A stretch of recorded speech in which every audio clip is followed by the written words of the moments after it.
అప్పుల బాధలు వెంటాడుతున్నాయా? అయితే 6 JVR వారి జాతిరత్నాలు ధరించండి. రైట్, బ్రేకింగ్ న్యూస్ వస్తున్నాం మనం టీవీ స్క్రీన్ పై. కర్ణాటకలో ఒక దారుణం జరిగింది. లవర్ని చంపేద్దామని వెళ్ళి ప్రియుడే చనిపోయిన ఘటన కర్ణాటకలో కలకలం రేపుతోంది. కర్ణాటక చెందిన నాగేంద్ర అనే 30 ఏళ్ల వ్యక్తి బెంగళూరులోని సంజయ్ గాంధీ హాస్పిటల్లో ఆపరేషన్ థియేటర్లోని టెక్నీషియన్గా పనిచేస్తున్న 24 ఏళ్ల రమ్య నాయక్ను గత కొంతకాలంగా వివాహం చేసుకోవాలని ఒత్తిడి చేస్తున్నాడు. గత 6 ఏళ్లుగా స్నేహంగా ఉంటున్న వీరిద్దరూ కొంతకాలంగా మాట్లాడుకోవట్లేదు. ఈ క్రమంలో రమ్య అతడి ఫోన్ నెంబర్ని బ్లాక్ చేసి దూరంగా ఉంటుంది. రమ్య ఇటీవల అతనికి దూరంగా ఉండడంతో నాగేంద్ర తీవ్ర ఆగ్రహానికి గురయ్యాడు. శనివారం నాగేంద్ర బెంగళూరులోని రమ్య అద్దె గదికి వెళ్ళి కత్తితో బెదిరించి బలవంతంగా ఒక క్యాబ్లో ఎక్కించాడు. ఆ తర్వాత ఆమెను అంకోలాకు తీసుకెళ్లేందుకు ప్రయత్నించాడు. సో ఈ నేపథ్యంలో ఈ విషయాన్ని గమనించిన రమ్య వాళ్ళ రూమ్మేట్ వెంటనే పోలీసు సమాచారం ఇచ్చింది. దీంతో పోలీసులు సీసీటీవీ ఫుటేజ్ ఆధారంగా వాహనాన్ని గుర్తించి క్యాబ్ డ్రైవర్ను సంప్రదించారు. సమీపంలోని పోలీస్ స్టేషన్ లేదా హైవే పెట్రోలింగ్ యూనిట్ వద్ద ఆ క్యాబ్ని ఆపాలని సూచించారు. సో పోలీసులతో డ్రైవర్ మాట్లాడుతున్న విషయం తెలుసుకున్న నాగేంద్ర ఆగ్రహానికి గురయ్యాడు. తనను వివాహం చేసుకోవాలని, లేకపోతే హత్య చేస్తానని బెదిరించాడు. లేదంటే మన ఇద్దరం కలిసి చనిపోదామని రమ్యతో చెప్పి అనంతరం అతడు రమ్యపై కత్తితో దాడి చేసి గాయపరిచాడు. తర్వాత తన వద్ద అప్పటికీ తెచ్చుకున్న పెట్రోల్ బాంబును బయటికి తీశాడు. కారులో పరిస్థితి ప్రమాదకరంగా మారడంతో డ్రైవర్ వెంటనే వాహనాన్ని రోడ్డు పక్కన ఆపాడు. ఆ అవకాశాన్ని ఉపయోగించుకొని రమ్య, డ్రైవర్ ఇద్దరు కారులోంచి బయటకు వచ్చి ప్రాణాలు దక్కించుకున్నారు. వాళ్ళు బయటకు వచ్చిన కొద్ది సెకండ్లకే కారులో భారీ పేలుడు సంభవించింది. పేలుడు తీవ్రతకు కారు పూర్తిగా మంటల్లో చిక్కుగా నాగేంద్ర అక్కడికక్కడే మృతి చెందాడు. ఈ ఘటనలో రమ్యకు కత్తిపోట్లు, గాయాలు కావడంతో ఆమెను హాస్పిటల్కి తరలించి చికిత్స అందిస్తున్నారు. క్యాబ్ డ్రైవర్ మాత్రం సురక్షితంగా బయటపడ్డాడు. దీనిపై తుముకూరు జిల్లా ఎస్పీ అశోక్ కేవి మాట్లాడుతూ ఘటనా స్థలాన్ని ఫారెన్సిక్ నిపుణులు పరిశీలించారని చెప్పారు. సో పేలుడుకి కారణమైన పదార్థం ఏంటి, పేలుడు ఎలా సంభవించింది అనే అంశాలపై విచారణ చేశారు. సో ప్రేమ వ్యవహారం, వివాహ వివాదం నేపథ్యంలో ఈ ఘటనకు ముందస్తుగా పథకం వేసుకున్న హత్య లేదా ఆత్మహత్య సో అనే కోణంలో పోలీసులు అనుమానిస్తున్నారు. దీనిపై కేసు నమోదు చేసి అన్ని కోణాల్లో దర్యాప్తు చేస్తున్నామని పోలీసులు చెప్పిన నేపథ్యం. అంటే ప్రేమించిన పాపానికి ఆ అమ్మాయిని వేధించడం, ఆ అమ్మాయిని ఇబ్బంది పెట్టడం, ఇలాంటి ఘటనలు మనం తరచూ చూస్తుంటాం. రీసెంట్గా రాజస్థాన్లో ఒక కార్పొరేట్ కంపెనీలో ఒక అమ్మాయి మాట్లాడలేదని బ్లాక్ చేస్తుందని ఆఫీస్కి వెళ్ళి దాదాపుగా మెడపైన 20 కత్తిపోట్లు దింపి ఆ అమ్మాయిని హత్య చేశాడు. ప్రేమించకపోతే చంపేయాలి అనే ఆలోచన ఒక్కసారి ఆ మైండ్కి వచ్చిందంటే మీరు ఎలాంటి వాళ్ళతో ఉంటున్నారో ఒక్క నిమిషం అర్థం చేసుకోవాల్సిన సిచ్యువేషన్. సరే, ఈ రోజుల్లో అమ్మాయిలు అబ్బాయిలు ఇద్దరు వైల్డ్గా ఉన్నారు. వైల్డ్ కాదు, వైర్ ఫైల్డ్ అని చెప్పుకోవచ్చు ఒక రకంగా. మరి ఇలాంటి నేపథ్యంలో ఎవరైనా కాస్త జాగ్రత్తగానే ఉండాలి. కానీ ఈ కేసులో మాత్రం ఆ అమ్మాయిని చంపేద్దామని వచ్చి అతడే అనంతలోకాలకు వెళ్ళిపోయాడు. చూసారా విధి ఎంత విచిత్రమైందో. సో ఏది ఏమైనప్పటికీ మీరు ఒక అబ్బాయితో కానీ ఒక అమ్మాయితో కానీ ఒక రిలేషన్లోకి వెళ్తున్నారంటే 1కి 2 సార్లు ఆలోచించుకోండి. వాళ్ళు మీకు, మీ ఫ్యామిలీకి కరెక్టా కాదా, లేదంటే ఫర్దర్గా ఏం చేద్దాం అనుకుంటున్నారు. అసలు అంటే మళ్ళీ రేపొద్దున గొడవలు అయ్యి ఇంకోటి జరిగి ఇలాంటి సిచ్యువేషన్ కనుక వస్తే చంపినోడు బాగానే ఉంటాడు. రేపొద్దున ఒక 1 year తర్వాత బెయిల్ వస్తుంది, బయటకు వస్తాడు, హ్యాపీగా ఉంటాడు. కానీ ఏదైతే చనిపోయిన వాళ్ళ కుటుంబం, అమ్మాయి కానీ అబ్బాయి కానీ, ఇక వాళ్ళ బాధ ఎంతంటే లైఫ్ లాంగ్ ఏడ్చినా సరే ఆ కూతురు, ఆ కొడుకు వాళ్ళకి దక్కరు.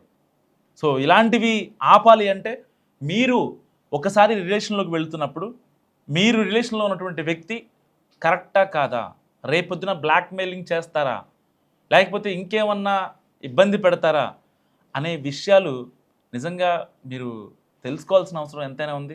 కర్ణాటకలో ఒక దారుణం జరిగింది. లవర్ని చంపేద్దామని వెళ్ళి ప్రియుడే చనిపోయిన ఘటన కర్ణాటకలో కలకలం రేపుతోంది.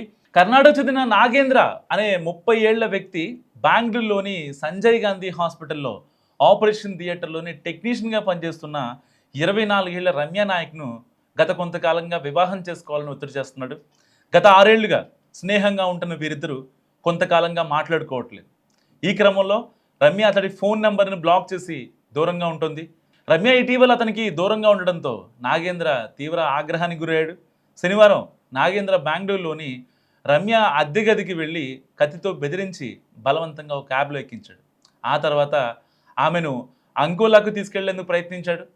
సో ఈ నేపథ్యంలో ఈ విషయాన్ని గమనించిన రమ్య వాళ్ళ రూమ్మేట్ వెంటనే పోలీసు సమాచారం ఇచ్చింది. దీంతో పోలీసులు సీసీటీవీ ఫుటేజ్ ఆధారంగా వాహనాన్ని గుర్తించి క్యాబ్ డ్రైవర్ను సంప్రదించారు. సమీపంలోని పోలీస్ స్టేషన్ లేదా హైవే పెట్రోలింగ్ యూనిట్ వద్ద ఆ క్యాబ్ని ఆపాలని సూచించారు. సో పోలీసులతో డ్రైవర్ మాట్లాడుతున్న విషయం తెలుసుకున్న నాగేంద్ర ఆగ్రహానికి గురయ్యాడు. తనను వివాహం చేసుకోవాలని, లేకపోతే హత్య చేస్తానని బెదిరించాడు. లేదంటే మన ఇద్దరం కలిసి చనిపోదామని రమ్యతో చెప్పి అనంతరం అతడు రమ్యపై కత్తితో దాడి చేసి గాయపరిచాడు. తర్వాత తన వద్ద అప్పటికీ తెచ్చుకున్న పెట్రోల్ బాంబును బయటికి తీశాడు. కారులో పరిస్థితి ప్రమాదకరంగా మారడంతో డ్రైవర్ వెంటనే వాహనాన్ని రోడ్డు పక్కన ఆపాడు. ఆ అవకాశాన్ని ఉపయోగించుకొని రమ్య, డ్రైవర్ ఇద్దరు కారులోంచి బయటకు వచ్చి ప్రాణాలు దక్కించుకున్నారు. వాళ్ళు బయటకు వచ్చిన కొద్ది సెకండ్లకే కారులో భారీ పేలుడు సంభవించింది. పేలుడు తీవ్రతకు కారు పూర్తిగా మంటల్లో చిక్కుగా నాగేంద్ర అక్కడికక్కడే మృతి చెందాడు. ఈ ఘటనలో రమ్యకు కత్తిపోట్లు గాయాలు కావడంతో ఆమెను హాస్పిటల్కి తరలించి చికిత్స అందిస్తున్నారు. క్యాబ్ డ్రైవర్ మాత్రం సురక్షితంగా బయటపడ్డాడు. దీనిపై తుముకూరు జిల్లా ఎస్పీ అశోక్ కేవి మాట్లాడుతూ ఘటనా స్థలాన్ని ఫారెన్సిక్ నిపుణులు పరిశీలించారని చెప్పారు. సో పేలుడుకి కారణమైన పదార్థం ఏంటి, పేలుడు ఎలా సంభవించింది అనే అంశాలపై విచారణ చేశారు.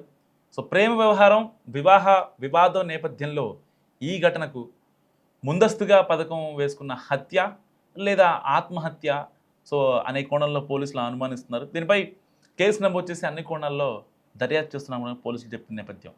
అంటే ప్రేమించిన పాపానికి ఆ అమ్మాయిని వేధించడం, ఆ అమ్మాయిని ఇబ్బంది పెట్టడం, ఇలాంటి ఘటనలు మనం తరచూ చూస్తుంటాం. రీసెంట్గా రాజస్థాన్లో ఒక కార్పొరేట్ కంపెనీలో ఒక అమ్మాయి మాట్లాడలేదని బ్లాక్ చేస్తుందని ఆఫీస్కి వెళ్ళి దాదాపుగా మెడపైన 20 కత్తిపోట్లు దింపి ఆ అమ్మాయిని హత్య చేశాడు.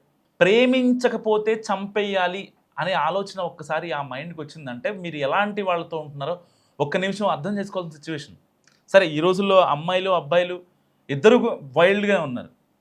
వైల్డ్ కాదు, వైర్ ఫైల్డ్ అని చెప్పుకోవచ్చు ఒక రకంగా. మరి ఇలాంటి నేపథ్యంలో ఎవరైనా కాస్త జాగ్రత్తగానే ఉండాలి. కానీ ఈ కేసులో మాత్రం ఆ అమ్మాయిని చంపేద్దామని వచ్చి అతడే అనంతలోకాలకు వెళ్ళిపోయాడు. చూసారా విధి ఎంత విచిత్రమైందో. సో ఏది ఏమైనప్పటికీ మీరు ఒక అబ్బాయితో కానీ ఒక అమ్మాయితో కానీ ఒక రిలేషన్లోకి వెళ్తున్నారంటే 1కి 2 సార్లు ఆలోచించుకోండి. వాళ్ళు మీకు మీ ఫ్యామిలీకి కరెక్టా కాదా, లేదంటే ఫర్దర్గా ఏం చేద్దాం అనుకుంటున్నారు. అసలు అంటే మళ్ళీ రేపొద్దున గొడవలు అయ్యి ఇంకోటి జరిగి ఇలాంటి సిచ్యువేషన్ కనుక వస్తే చంపినోడు బాగానే ఉంటాడు, రేపొద్దున ఒక 1 year తర్వాత బెయిల్ వస్తుంది, బయటకు వస్తాడు, హ్యాపీగా ఉంటాడు. కానీ ఏదైతే చనిపోయిన వాళ్ళ కుటుంబం, అమ్మాయి కానీ అబ్బాయి కానీ, ఇక వాళ్ళ బాధ ఎంత అంటే లైఫ్ లాంగ్ ఏడ్చినా సరే ఆ కూతురు ఆ కొడుకు వాళ్ళకి దక్కరు. సో ఇలాంటివి ఆపాలి అంటే మీరు ఒకసారి రిలేషన్లోకి వెళ్తున్నప్పుడు మీరు రిలేషన్లో ఉన్నటువంటి వ్యక్తి కరెక్టా కాదా, రేపొద్దున బ్లాక్మెయిలింగ్ చేస్తారా, లేకపోతే ఇంకేమన్నా ఇబ్బంది పెడతారా అనే విషయాలు నిజంగా మీరు తెలుసుకోవాల్సిన అవసరం ఎంతైనా ఉంది.